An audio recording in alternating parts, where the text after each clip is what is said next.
Entonces vamos ahí a la epístola del apóstol Pablo a los Gálatas, capítulo 4, versículos del 1 al 7. Él va a añadir algo más a lo que venía diciendo a estos hermanos Gálatas. Recuerden cuál es la situación de ellos.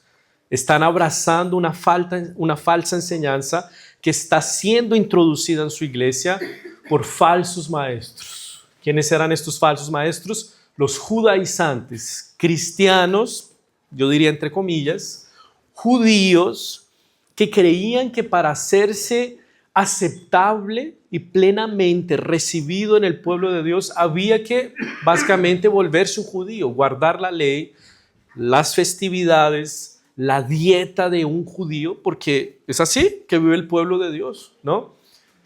Y eso era algo profundamente grave, porque estaba yendo en contra del evangelio de la gracia de Dios, que dice todo lo contrario. La única razón, fundamento y causa para nuestra aceptación plena en el pueblo de Dios, en la familia de Dios, no es lo que nosotros hacemos, no es que nos circuncidamos, guardamos la ley, observamos los días, comemos de cierta manera o adoptamos cierta cultura. La única causa, fundamento, motivo de nuestra aceptación delante de Dios, ¿qué es? Lo que Cristo hizo por nosotros de manera perfecta, eficaz y eterna. Y ellos estaban abrazando otra enseñanza y Pablo dice, no hay otro evangelio. Ese es el título de nuestra serie, no hay otro evangelio. El único evangelio es el evangelio de la gracia de Dios. ¿Ok? Y entonces estamos aquí en Gálatas 4, del 1 al 7. Y leamos con fe. Esta es la palabra de Dios, es inspirada por Él y es alimento para nuestros corazones.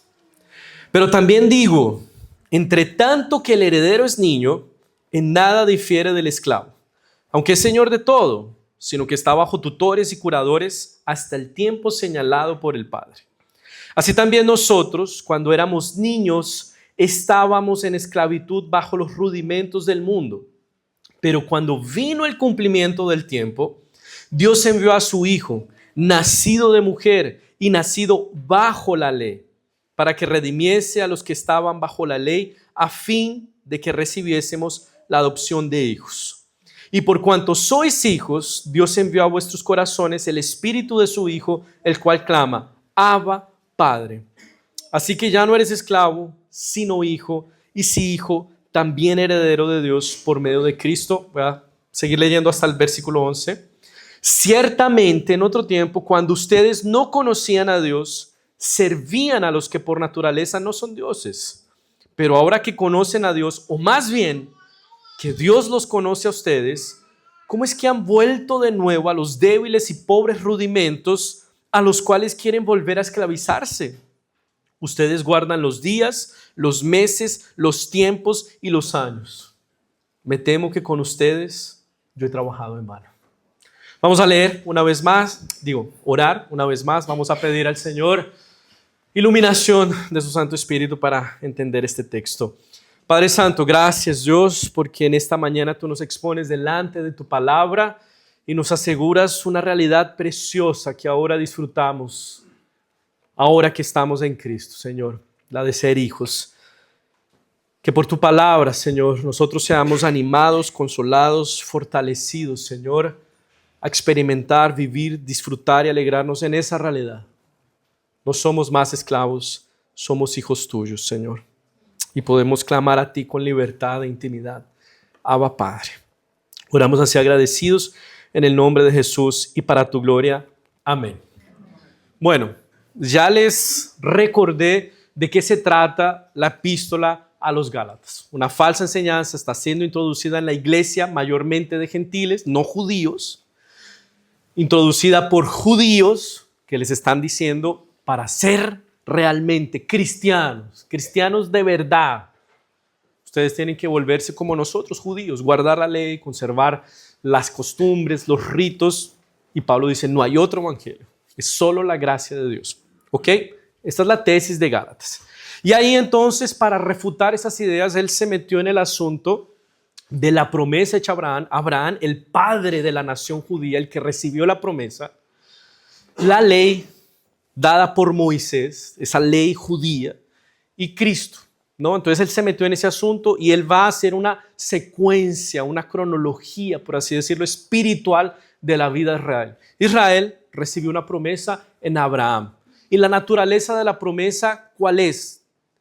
Es que Dios va a hacer algo con ese pueblo. Él lo va a salvar al margen de lo que el pueblo pueda realizar. Es una promesa de lo que Dios va a hacer. Pero a eso después le llegó la ley. 430 años después llegó la ley, después de la promesa. Y la naturaleza de la ley, ¿cuál es? Ya no es confianza, creer en lo que Dios va a hacer. La naturaleza de la ley, ¿qué es? Exigencia, algo que nosotros tenemos que hacer. Y la pregunta válida en todo esto era, ¿será que Dios cambió el tratamiento ahora? Antes era por la promesa, antes era por lo que Dios iba a hacer y ahora nos toca a nosotros trabajar duro para ser salvos. Y Pablo va a decir, de ninguna manera. Esa promesa fue validada, sellada en un pacto y los pactos son inalterables. Dios se comprometió, Él va a seguir tratando a los suyos por la fe, por la confianza en la promesa, en lo que Él iba a hacer en la historia. Y entonces llega la promesa cumplida, que es ¿quién? Cristo Jesús. Él es el Salvador, Él es el Redentor. La ley llegó para manifestar nuestra enfermedad, nuestro pecado, para decirnos lo enfermos y necesitados que somos de salvación, para convencernos de que necesitamos una promesa, de que por nuestra propia cuenta no podemos. ¿Ok? Entonces Pablo está en ese asunto. Y el sermón pasado, entonces Pablo comparó ese tiempo de la ley como una prisión en la que estábamos, o el pueblo de Israel estaba preso. ¿Por qué? Porque la ley no permite escapatoria. Todos los que están bajo la ley son transgresores, por lo tanto merecen condenación. Y él también comparó la ley ¿a qué? A un tutor que nos conduce a Cristo, a un disciplinador severo que nos dice qué debemos hacer, qué no debemos hacer, y al disciplinarnos severamente, constatamos, yo necesito un redentor, yo no consigo acompañar la disciplina de esa ley. Y entonces somos conducidos a Cristo, ¿ok? Eso fue lo que vimos la semana pasada. Y aquí entonces Pablo va a añadir una nueva condición de ese tiempo antes de Cristo. La ley, ese tiempo antes de Cristo, era como una prisión y era como un tutor. Y ahora él va a decir, bueno, sumado a eso, el tiempo antes de Cristo era un tiempo de esclavitud. Versículos 1 a 3 nuevamente. Pero también digo, entre tanto que el heredero es niño, en nada difiere del esclavo, aunque es señor de todo, sino que está bajo tutores y curadores hasta el tiempo señalado por el Padre. Muy parecido al sermón pasado. Y entonces él dice, versículo 3, así también nosotros, cuando éramos niños, estábamos en esclavitud bajo los rudimentos del mundo. Entonces, los judíos estaban bajo la esclavitud de la ley, ¿verdad? Confinados bajo ella, siendo tutoreados por ella severamente para ser conducidos a Cristo. Y así también nosotros, gentiles, no judíos, también estamos bajo una esclavitud, pero él va a decir que esa esclavitud es un poco diferente. No es una esclavitud como los judíos la tenían a la ley, porque nosotros no nacimos allá, no somos de allá, pero es una esclavitud a los rudimentos de este mundo. Entonces, esta esclavitud que Pablo va a señalar aquí, entonces corresponde a 3 niveles. El primero de ellos es esa esclavitud propia de Israel en el tiempo de la ley antes de Cristo.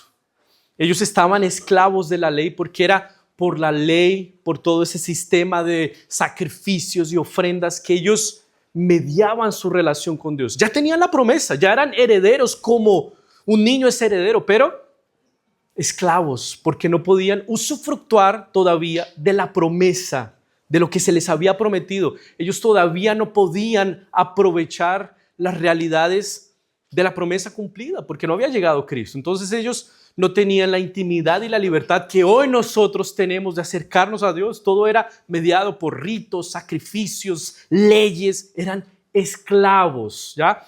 Solo que nosotros no somos o no fuimos esclavos en ese sentido, porque no somos de Israel. Nuestra esclavitud es diferente. Y él va a decir, es una esclavitud a los rudimentos de este mundo. Bueno, lo primero que tenemos que decir es que todos los seres humanos, seas judío o no, creas o no en la Biblia, tengas o no tengas conciencia de la ley moral de Dios, todos antes de Cristo somos esclavos espirituales de algo. Aunque no hayamos nacido en Israel, aunque jamás hayamos escuchado de la ley de Moisés, todos tenemos algún tipo de esclavitud. Y Pablo va a decir, para estos gentiles, que no eran esclavos de la ley como los judíos eran, que eran esclavos a los rudimentos de este mundo y que son rudimentos de este mundo. Y literalmente ahí significa principios básicos y elementales de este mundo. Es decir, formas de pensar básicas y autóctonas de este mundo caído, pecaminoso y vanidoso. O sea, son sistemas que configuramos nosotros, pecadores, para intentar salvarnos y tener una vida plena. Cosas que nosotros mismos configuramos, leyes, normas, reglas, sistemas no ordenados por Dios para nuestra salvación. Y pueden ser de tipo espiritual, como otras religiones. Puede ser el esoterismo, la astrología, la nueva era, y por ahí va. Esos son los más obvios. Pero hay unos más sutiles. Sistemas seculares, o sea, no religiosos, que también pretenden una salvación al margen de Dios. Pueden ser posiciones políticas de las que esperamos salvación. Progresismo, conservadurismo. Esto es lo que va a cambiar el mundo y lo que va a traer verdadera plenitud a la humanidad. Estamos del lado correcto de la historia. Los capitalistas van a morir inevitablemente, porque allá se dirige la historia. Sistemas de salvación humanos. Pero pueden ser actitudes más cotidianas, consumismo, por ejemplo, rudimentos de este mundo, satisfacción y plenitud por adquisición y apariencia. Puede ser la tiranía del fitness, hoy en día tan de moda, salvación por disciplina, autocontrol y estética corporal. Puede ser la tiranía de la productividad, pensar que valemos por nuestro rendimiento, por lo que producimos. Todos son rudimentos de este mundo, a los que les entregamos toda nuestra vida, nuestro tiempo, y somos esclavizados por ellos. Son tiranos sobre nosotros. Éramos esclavos de los rudimentos de este mundo. Diferente de los rudimentos de los judíos, que hacían de la ley un tirano. La ley no era mala, recuerden de eso. La ley estaba apuntando a Cristo, pero ellos querían hacerse justos por la ley. Querían ser más justos inclusive que la ley. Los fariseos eran obligados o exigidos a ayunar una vez a la semana. Ellos querían ayunar 3. No, asumían la ley como rudimentos de este mundo. Y el rudimento básico de este mundo es salvarse por lo que yo puedo hacer, por lo que yo puedo trabajar, por lo que yo puedo conquistar. Entonces son pensamientos y sistemas configurados por este mundo, no por Dios, con los que buscamos salvación, plenitud, realización y que finalmente nos someten a esclavitud, nos exigen, nos dominan, se vuelven verdaderos tiranos sobre nosotros a cambio de promesas vacías. Yo mencioné algunos, pero tú puedes colocar los que se te ocurran ahí. Podemos entender entonces rudimentos de este mundo como cosas que son elevadas al lugar que solo Dios puede tener. Y eso queda mucho más claro en el versículo 8. Fíjense, refiriéndose a la esclavitud antes de Cristo, Pablo identifica esos rudimentos como lo siguiente, versículo 8. Ciertamente en otro tiempo, cuando ustedes no conocían a Dios, servían a los que por naturaleza no son Dios, esclavos de los rudimentos, siervos de los rudimentos. Entonces son esos elementos propios de este mundo a los que servimos y nos sometemos y que tratamos como si fueran dioses, pero por naturaleza no son dioses. Éramos esclavos de eso, está diciendo Pablo. Ya, ustedes no nacieron en Israel, ustedes no fueron esclavos de la ley como lo fueron los judíos, pero fueron esclavos de otras cosas, de los rudimentos de este mundo. Ahora, no hay problema en comprar cosas, no hay problema en querer un cuerpo esbelto y saludable, No hay problema en querer y tener disciplina, ser productivo, querer estabilidad, tener una linda familia o querer realización personal o profesional. ¿Cuál es el problema? Es que tratemos esas cosas como dioses, como ídolos de los que esperamos plenitud y redención, cosas que solo Dios nos puede dar. Los rudimentos fallan y no solo eso, nos esclavizan, nos consumen, nos dominan, nos demandan, nos volvemos sus esclavos espirituales, vivimos por ellos, damos nuestro tiempo a ellos, nuestro cuerpo, nuestra vida, todo lo que somos, en la expectativa de que nos reparen, restauren y rediman. La Escritura va a decir, por naturaleza no son dioses. Estamos colocando algo finito, creado, para que cumpla un papel redentor en nuestra vida. Van a fallar estrepitosamente. Van a traer frustración, vacío, soledad. Van a traer culpa. Bueno, esa es la condición de toda persona antes de llegar a Jesús. Bajo condenación por su transgresión a la ley moral y en esclavitud a los principios de este mundo. Y a ellos somos capaces de servir como si fueran dioses. Y en esa vida solo hay frustración, vacío y culpa. ¿Qué necesitamos? Redención, rescate. Por nuestra propia mano y brazo no podemos liberarnos, no podemos hacer nada. Entonces Pablo nos va a decir a continuación cómo somos rescatados de la esclavitud. Y ahí vienen entonces los versículos 4 a 7 y esta sección comienza con un pero. Pero tú tienes que ser esforzado y valiente. No. ¿Qué es lo que dice? Pero cuando vino el cumplimiento del tiempo, ¿quién? Dios. No eres tú. Dios es el que acaba con esa esclavitud. Dios envió a su Hijo, nacido de mujer y nacido bajo la ley, para que redimiese a los que estaban bajo la ley, a fin de que recibiésemos la adopción de hijos. Y por cuanto sois hijos, Dios envió a vuestros corazones el Espíritu de su Hijo, el cual clama, Abba, Padre. Así que ya no eres esclavo, sino hijo, y si hijo, también heredero de Dios por medio de Cristo. Entonces llegó un tiempo, que es denominado aquí el cumplimiento del tiempo en el que Dios envió a su Hijo para redimirnos y adoptarnos como sus hijos, y además de eso envió a su Espíritu a nuestros corazones para que pudiéramos vivenciar y experimentar la adopción como hijos. ¿Ya? Entonces llegó el momento en que el Hijo de Dios llegaría enviado por el Padre para traer salvación. Nos liberaría de esa tutoría, prisión y esclavitud de la ley y de los rudimentos del mundo.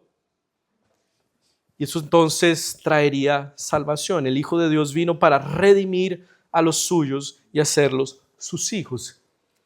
Y entonces, ¿en qué condiciones llega el Hijo de Dios, Jesucristo, el Redentor, el Salvador, el que va a acabar con esa minoridad o esa minoridad, se dirá, minoridad, bueno, minoría, con esa minoría, el Hijo de Dios. Y él entonces nació de mujer y nació bajo la ley. El Hijo de Dios, Cristo preexistente, divino, coigual al Padre, Dios, se encarnó, nació de mujer, entró en nuestro mundo como un humano de verdad, en medio de sudor, sangre y lágrimas, como cualquier otro bebé. Él es humano de verdad, no es un fantasmita, no es un espíritu, parece ser alguien especial. No, este hombre era el Dios encarnado, pero sin pecado, perfectamente hombre y perfectamente Dios. ¿Para qué? Para ser nuestro perfecto sustituto. Él estaba muriendo y viviendo ¿por quiénes? Por humanos, tenía que ser humano. Pero como los humanos son pecadores y enfermos, tenía que ser perfecto, tenía que ser divino. Por eso Él es perfectamente humano y perfectamente divino. Y nacido como hombre, nacido de una mujer, Él hizo un camino diferente del que todos hacemos. ¿Por qué? Porque mientras que nosotros desobedecemos y somos expertos en eso, Él vino para cumplir la ley que nosotros transgredimos. Él hizo un camino totalmente diferente. ¿Y lo hizo para qué? Para que redimiese a los que estaban bajo la ley. ¿Para qué Él vive y muere por ti? Para rescatarte. No para posibilitar tu rescate. Él no vino para vivir y morir por ti. Oye, yo ahí dejé un depósito. Quien quiera abrazar ese depósito, aprovechar esa oferta por el mundo que yo hice, que aproveche. Solo tienen que creer. Le falta un 1% a la obra que yo realicé. No, Él no vino a posibilitar salvación. ¿Él vino a qué? A rescatar eficazmente. Él murió por ti, tú eres de Él. Él murió por ti, le perteneces. Él te rescató eficaz, eternamente y definitivamente. Entonces Él vino a rescatar. Es una misión de rescate efectiva. No vino a posibilitar. Vamos a ver a quién salva yo. Voy a matarme allá a ver quién aprovecha. No es una piñata ahí que, a ver quién agarra dulces. No, Él viene a morir efectivamente por los suyos. Entonces Él viene a rescatar. Y no solamente a eso, Él viene a fin de que recibiésemos la adopción de hijos. Entonces no fuimos solamente rescatados, también fuimos adoptados. No solamente nos dejaron en una situación de neutralidad. Rescatado, ahora te doy una segunda chance en la vida, una segunda oportunidad. Ahora haz valer esta oportunidad que te estoy dando. Y ahora depende de nosotros. No, nos rescataron y nos llevaron a vivir a su casa. Nos sentaron a su mesa, cambiaron nuestras vestiduras, pusieron un anillo de oro en nuestras manos, cambiaron nuestro calzado y nos recibieron como hijos en su casa. Ahora eres mi hijo, estás seguro en mi amor, en mi salvación, en mi fidelidad. No somos medio salvos, somos salvos completamente. Entonces no solamente Cristo anula la condena que merecíamos por causa de la ley, ahora somos tratados como hijos amados, justificados por la obra perfecta de Cristo en nuestro lugar. No hay nada que podamos hacer o dejar de hacer para que ese amor cambie, justamente porque el amor de Dios por nosotros no tiene que ver con lo que nosotros hicimos, sino por lo que el Hijo de Dios hizo. Es así que Dios te ama. Y hay algo más aquí. No solamente entonces Él envía a su Hijo Jesucristo para redimir y para adoptar y hacernos sus hijos, Él envía el Espíritu a nuestros corazones para darnos la experiencia interna, personal, de que eso es una realidad. La experiencia subjetiva de que ahora somos hijos de Dios. Fíjense, versículo 6. Y por cuanto sois hijos, Dios envió a vuestros corazones el Espíritu de su Hijo, el cual clama, Abba, Padre. Entonces, por el Hijo nos volvemos hijos de Dios de forma legal, porque somos comprados. Él paga por nosotros, Él vive por nosotros. Y por el Espíritu se nos da la experiencia de la filiación. Hace de ese nuevo estatus legal, que hasta ese punto es legal, judicial, como vimos en la escuela dominical, ese rescate, ¿no?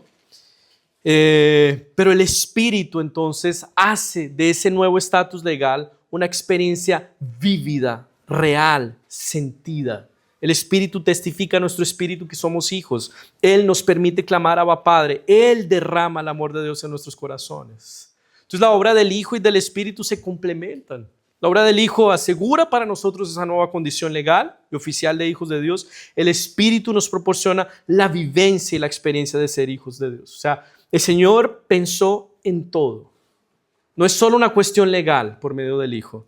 También es la experiencia de su amor ahora como Padre por medio del Espíritu. Entonces tú puedes experimentar tu adopción, sentirla en este mundo, sentirte como un hijo amado de Dios por el Espíritu Santo que fue enviado a tu corazón. Podemos tener esa experiencia.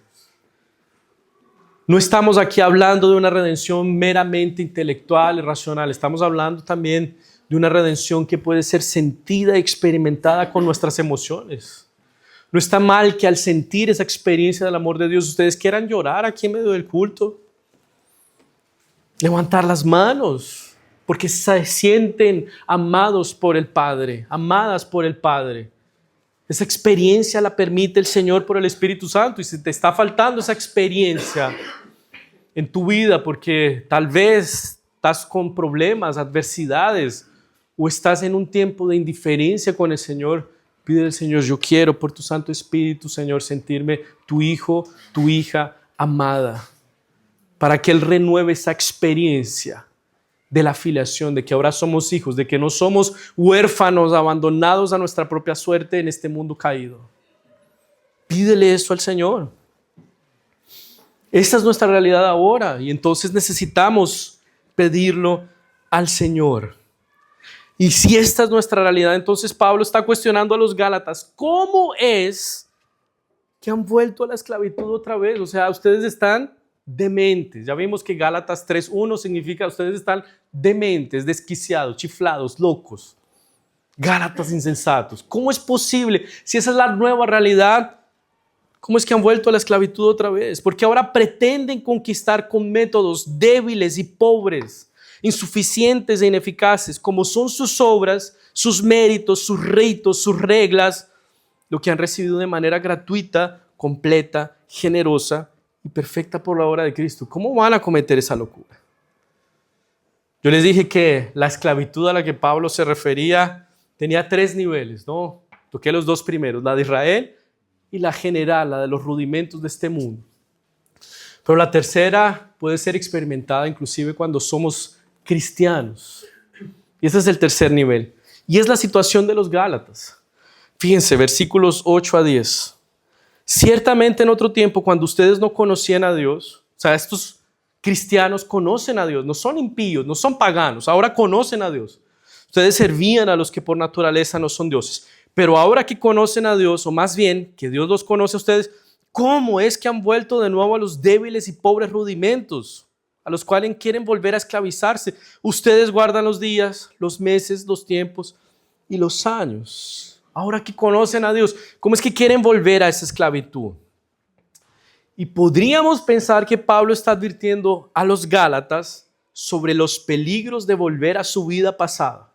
Podemos pensar que Pablo está pidiéndoles no vuelvan a su paganismo anterior. Pero ese no es el riesgo que están corriendo los Gálatas. Ellos no están volviendo a su vida pagana anterior. No, están haciendo algo que parece muy moral y muy justo. No, estamos abrazando la ley para hacernos justos por la ley. Y eso luce muy bien, ¿verdad? Ese no es el riesgo.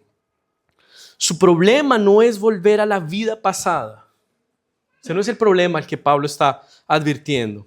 Su problema es que conviertan su nueva vida cristiana en algo pagano. Para Pablo no hay diferencia entre los paganos que sirven a los principios de este mundo y un cristiano que sirve a los principios básicos de la religiosidad, que quieren vivir de forma legalista. ¿Por qué no hay diferencia entre un pagano que sirve a los rudimentos de este mundo y un religioso que se sienta en la iglesia y vive como un legalista? Porque en el fondo los dos tienen la misma idea de redención, una relación de obligaciones y beneficios. Yo sirvo a este ídolo, a este principio, a este Dios. Me someto a Él, le doy mi vida, mi tiempo, mi cuerpo, y Él tiene que recompensarme. Él tiene que darme algo a cambio, Él tiene que beneficiarme. El legalista piensa igual. Él deja a un lado la naturaleza graciosa de la relación con Dios y dice, yo me voy a ganar esa condición. Voy a trabajar duro, voy a guardar la ley, voy a observar los días, voy a cumplir con los ritos, voy a trabajar duro, voy a venir a la iglesia, voy a diezmar, voy a meterme en los ministerios, voy a ser un líder disciplinado. Y tú, Señor, tienes que salvarme. Tratamos a Dios como los paganos tratan los principios básicos de este mundo. Yo cumplo con mis obligaciones, entonces Dios está obligado a bendecirme.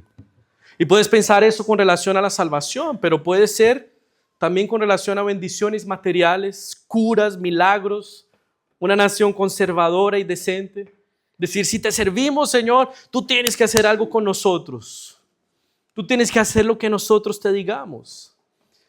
Y el problema de eso, en la práctica, es que cosas tan preciosas como venir a la iglesia, diezmar, contribuir, servir en ministerios, pueden ser realizados con un corazón esclavo, porque las practicamos de manera pagana. Yo voy pago mi obligación y Dios tiene que hacer lo que yo diga. Tiene que bendecirme, curarme, sacarme este problema, salvarme, cambiar mi suerte. Entonces podemos ser cristianos que viven como esclavos, como paganos. El legalista que confía en sus obras y no en la gracia de Dios para su salvación está tan perdido como el pagano que confía en las obras que tiene que ofrecer a sus ídolos para tener la vida que desean, para ser salvos. Y un ejemplo muy apropiado de esto es la parábola del hijo pródigo que Jesús menciona a los fariseos. El hijo mayor es un retrato de un cristiano esclavo, de un hijo que se siente esclavo de su padre. Yo te he servido, he hecho todo para ti y tú no me das absolutamente nada. Y tal vez muchos se sienten de esa manera aquí en la iglesia, como esclavos, no como hijos. ¿Qué le dice el padre al hijo mayor? Oye, todo lo que tengo es tuyo, todo. Y tú estás aquí comportándote como un siervo que tiene que conquistar con su obediencia, permanencia, algo de mi parte, todo es tuyo. Y vivimos así. Cristianos que viven como esclavos tienen facilidad de irse a iglesias abusivas, donde el pastor va a abusar de ellos. Porque creen que la vida cristiana funciona así, con esclavitud, con miedo, con coerción. No son hijos. Y fíjense que la esclavitud religiosa es mucho más peligrosa que la esclavitud pagana, porque el religioso piensa que está cerca de Dios. El pagano sabe que está lejos. Es mucho más sutil, necesitamos pensar. Y por esa razón Pablo está tan preocupado con la situación de los Gálatas. Versículo 11. Me temo que con ustedes yo he trabajado en vano. La situación es seria, es muy seria. Y la pregunta ¿es así que ves tu vida cristiana? ¿Cómo ves tu vida? ¿Como un esclavo que siente miedo de Dios por no estar a la altura de cierto desempeño? ¿Con inseguridad porque sospechas que Dios ya está cansado de ti? ¿Con angustia porque confías en tus propias obras insuficientes, débiles y pobres para ser salvo? ¿O estás viviendo como un hijo seguro del amor del Padre? ¿Estás viviendo la libertad y la intimidad para acercarte a Dios porque Cristo abrió el camino a Él? ¿Cómo estás viviendo? Necesitamos pensar en eso. Vamos pensando, esto es para legalistas, para judíos. Esto es para nosotros. Ahora, hay algo más en lo que me quiero concentrar. La razón que Pablo les da a estos hermanos de Galacia para que combatan esa esclavitud del legalismo en la que se están metiendo es la siguiente, versículo 9. Pero ahora que conocen a Dios, o más bien, que Dios los conoce a ustedes, ¿cómo es que se han vuelto de nuevo a los débiles y pobres rudimentos a los cuales quieren volver a esclavizarse? Él cuestiona, ¿cómo pueden volver a esclavitud si ustedes son conocidos por Dios? ¿Por qué la certeza de ser conocido por Dios es antídoto para nuestro legalismo? Aquí necesitamos aclarar que ese conocimiento al que Pablo se refiere, Dios los conoce a ustedes, no es simplemente información acerca de nosotros. También es información acerca de nosotros. Él nos conoce exhaustivamente, conoce cada instante de nuestra historia, lo que hay de profundo, podrido y maloliente dentro de nosotros. Pero significa también amor por nosotros, la disposición a establecer y la certeza del establecimiento de una relación personal con nosotros. Lo que Pablo está afirmando es lo siguiente con esto, y estas son palabras del pastor Tim Keller. No es tanto tu afecto y amor por Dios, y sí el afecto y el amor de Dios por ti, lo que te hacen cristiano. ¿En qué descansa tu estatus como hijo? ¿En que tú eres un hijo bacán, nota 7? No, es que Él te amó, es que Él te conoce, es que Él decidió poner su corazón en ti. Dios te conoció de antemano, te amó a pesar de tu pecado, a pesar de que tú y yo buscamos en los rudimentos de este mundo lo que solo Él nos puede dar. Por eso Pablo está diciendo, ustedes ahora conocen a Dios, pero más importante de su conocimiento de Dios es que ustedes son conocidos por Él. Ustedes ya habían sido amados, ustedes ya fueron conocidos, ustedes ya fueron destinados para su familia. Y eso es lo que tiene que fundamentar nuestra vida hoy, nuestra identidad de hijos de Dios, su amor por nosotros, que no descansa sobre nuestra competencia, obra o habilidad en conocer a Dios. Descansa sobre su conocimiento de nosotros. Poco importa si tú dominas todas los matices de la teología reformada, presbiteriana. Más importante es, Dios te conoce. Y si estás en Cristo y si has colocado tu fe en Él, puedes tener la seguridad. Fui conocido por Dios. Soy conocido, soy conocida por Dios.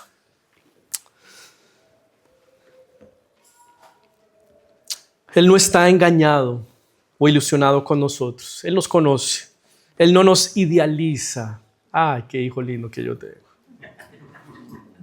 Él no minimiza nuestras faltas, no maquilla nuestros pecados.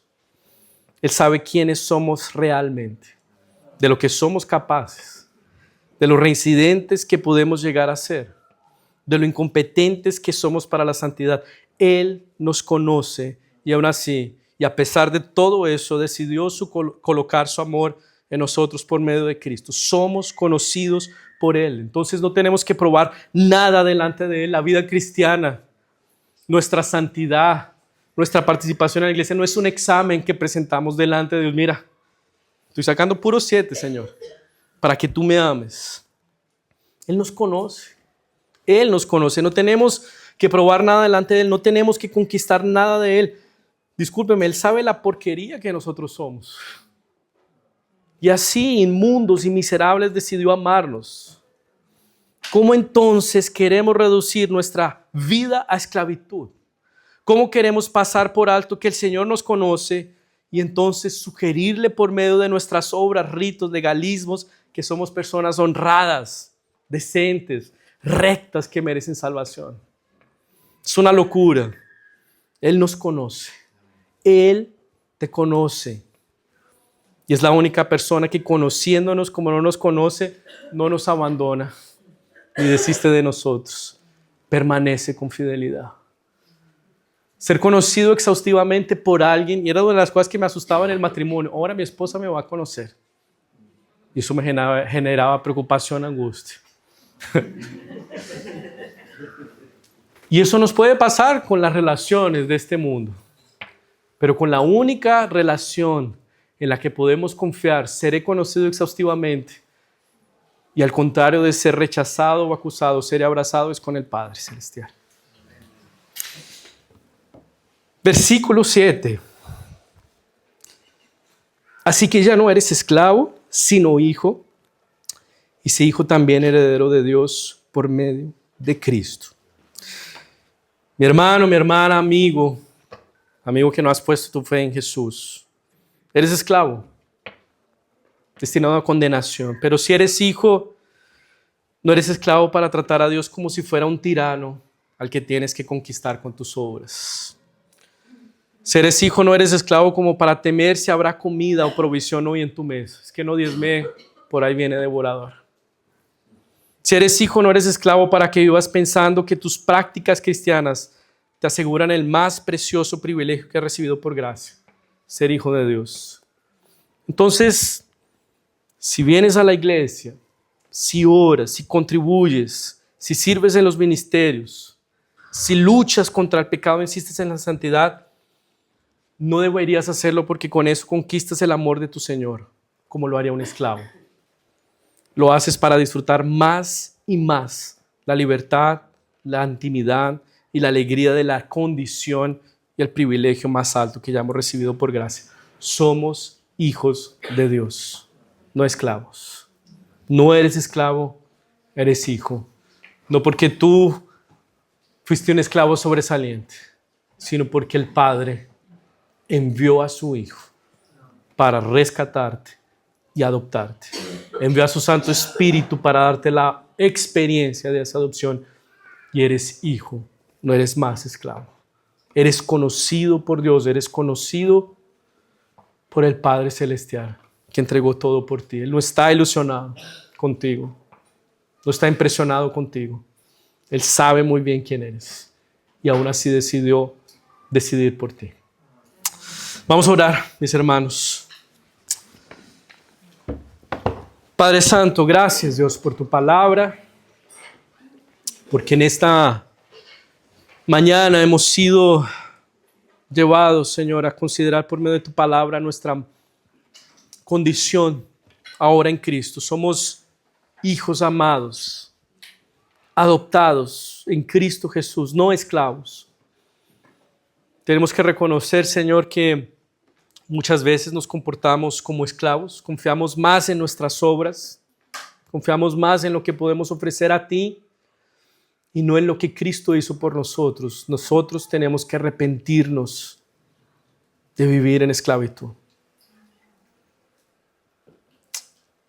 Ayúdanos, Señor, a vivir como hijos que disfrutan la libertad y la intimidad que fue conquistada por Cristo. Que nuestra participación en la iglesia, en la vida cristiana, venir a la iglesia, contribuir, servir, no sean practicadas con un corazón esclavo, sino con gratitud, alegría y disfrute, porque somos hijos. Gracias, Señor. Para aquellos, Señor, sospechando que tal vez, eso no es una realidad, pero que están sospechando hipotéticamente que tú los vas a abandonar por su pecado y reincidencia. Permíteles por tu Santo Espíritu la experiencia de saberse amados, amados profundamente. Yo ruego por esos hermanos, Señor. Gracias, Padre Santo. Gracias, Señor, por la realidad de que ahora somos hijos tuyos. Oramos así agradecidos en el nombre de Jesús y para tu gloria. Amén.